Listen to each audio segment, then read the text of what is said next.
မင်္ဂလာပါရှင်ကျမတို့ channel ရဲ့နောက်ဆုံးရသတင်းတွေကိုတင်ဆက်ပေးပါမယ်။ဒီကနေ့မှာတော့ဝိုင်းမော်မှာစစ်တပ်ကထိုးစစ်ဆင်နေပြီးလေကြောင်းတိုက်ခိုက်မှုနဲ့လက်နက်ကြီးပစ်ခတ်မှုတွေလှုပ်ဆောင်နေလို့ KIO ဒုတိယဒုဗိုလ်ချုပ်ကြီးကွမ်မော်ကသတိပေးကချင်ပြည်နယ်ဝိုင်းမော်မြို့နယ်မှာစစ်တပ်ကထိုးစစ်ဆင်ပြီးလေကြောင်းတိုက်ခိုက်မှုလက်နက်ကြီးပစ်ခတ်မှုလှုပ်ဆောင်နေကြောင်း KIO ဒုတိယဥက္ကဋ္ဌဒုဗိုလ်ချုပ်ကြီးကွမ်မော်ကလူမှုကွန်ရက်မှာတဆင့်သတင်းထုတ်ပြန်ပါတယ်။ကချင်ပြည်နယ်ဝိုင်းမော်မြို့နယ်လက်မြန်ကျေးရွာနီးရှိ KIA စခန်းနေရာကိုစစ်ကောင်စီကထိုးစစ်ဆင်နေကြောင်း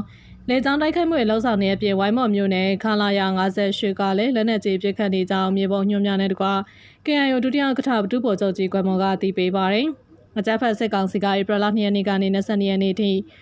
ရန်20ကာလကိုယာယီပြည့်ရက်ကာလဖြစ်သတ်မှတ်ကြောင်းငလင်တန်းသေးပြည်သူလူထုအားစာနာထောက်ထားပြီးကုညီကယ်ဆယ်ရေးနဲ့ပြန်လည်ထူထောင်လုပ်ငန်းတွေကိုအရှက်ရုံအဖြစ်ဆောင်ရွက်နိုင်စေရည်ရွယ်ပြီးရင်းကဲ့သို့ပြစ်ခတ်ရစဲခြင်းဖြစ်ကြောင်းဂျမန်နေ့ညပိုင်းကျင်းပခဲ့ပြီးနောက်မှာဝိုင်းမော်မှာထိုးစစ်ဆင်လာခြင်းနဲ့လေကြောင်းတိုက်ခိုက်မှုတွေလှုပ်လာခြင်းဖြစ်ပါတယ်။အကြမ်းဖက်စစ်ကောင်စီရဲ့ယာယီပြည့်ရဲ့ကြေညာချက်ပေါ်တုံ့ပြန်တဲ့နေဖြစ် KIO ကရက်20ကြာပြည့်ရဲ့ရက်ဆိုင်ထားမျိုးဂျမန်နေ့ညပိုင်းထုတ်ပြန်ကြေညာခဲ့တော်လဲစစ်တပ်နေဖြစ်၎င်းကြေညာချက်အတိုင်းလိုက်နိုင်သတိပေးခဲ့တဲ့ကြားကနေစစ်တပ်ကထိုးစစ်ဆင်တိုက်ခိုက်မှုလှုပ်ဆောင်လာခြင်းဖြစ်ပါတယ်။အလားတူယနေ့မနက်9:58မိနစ်ချိန်ကနေ6:30မိနစ်ချိန်ထိမိထီလာရှန်တဲလီတက်ကနေဝိုင်တွဲလီနဲ့စကိုင်းတိုင်းအင်းတော်မြို့ကိုပုံ31လုံးကျဲချခဲ့ကြောင်းလေကြောင်းကင်းထောက်ပွဲဖြစ်တဲ့ Next လေကြောင်းကာကွယ်ရေးတပ်ဖွဲ့ကသတင်းထုတ်ပြန်ထားပါတယ်။နောက်ဆင်အားပေးကြတဲ့အတွက်ထူးပင်ကျေးဇူးတင်ရှိပါရရှင်